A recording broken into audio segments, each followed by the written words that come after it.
doma. Ella nadie na o ese me ella me. Apamese. Abuela uya be o ese me ella me. Apamese. Abuela uya be o ese me ella me.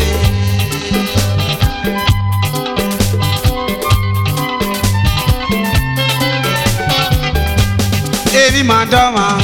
Ella nadie na o ese me ella me. Evi madoma. Ella nadie na o ese me ella me. Apamese. Abuela uya be o ese me ella me. Apamese.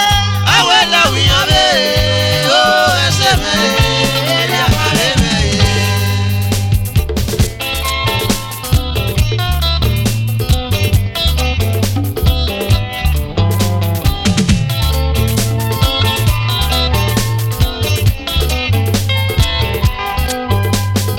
Mama tuwa obi abaso meme tuwa. Biscuit egbe me. Wewese. Metwe kaimo ba. Abeti oni nyewo. Oba gata pe o. Ise. Meme tuwa yato meme tuwa wawese. Edegbe. Metwe kamo ba abetani nyewo aba ata pe o isa. Meme tuwa o sodoke mo yi meme tuwa. Soni bero na me wewese. Metwe kaimo ba. Ale wani nyewo. Wata wawe pe o. Ise. Meme tuwa yato meme tuwa wawese. Soni bero na. Metwe kamo ba abetani nyewo aba ata pe o isa. Meme tuwa odiuma meme tuwa wala ho. Metwe kaimo ba. Ena ewa ni nyawo. Wagata wawe pe o. Ise. Meme tuwa yato meme tuwa wawese. Niuma. Pega mo ba abetani nyewo aba ata pe o isa. Meme tuwa o edesu gbogbo meme tuwa walwese. Metwe kaimo ba. Abe ewa ni nyawo. Abagata pe o. Ise. Meme tuwa yato meme tuwa Edesu gbogbo. wawese. Iranira. Pega mo ba abetani nyewo aba ata pe o isa.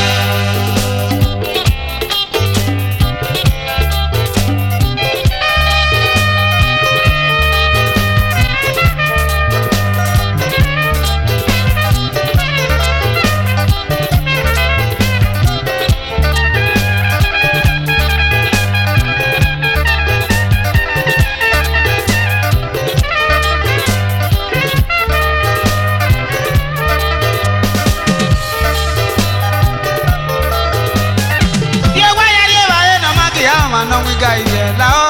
Yewa o maga na wiga iya.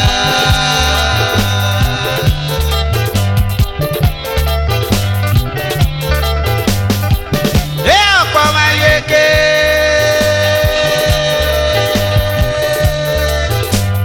Obi orin amefo.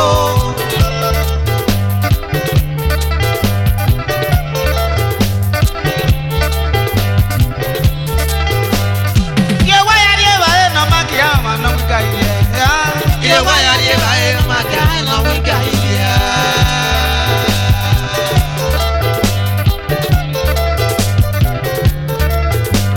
Ete ma fi otagi zete bo ano iduwa.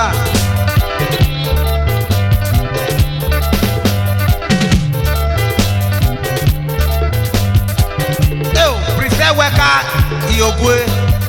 Iranira no amega gbomo. Yewa ya no magi ama no wiga iye.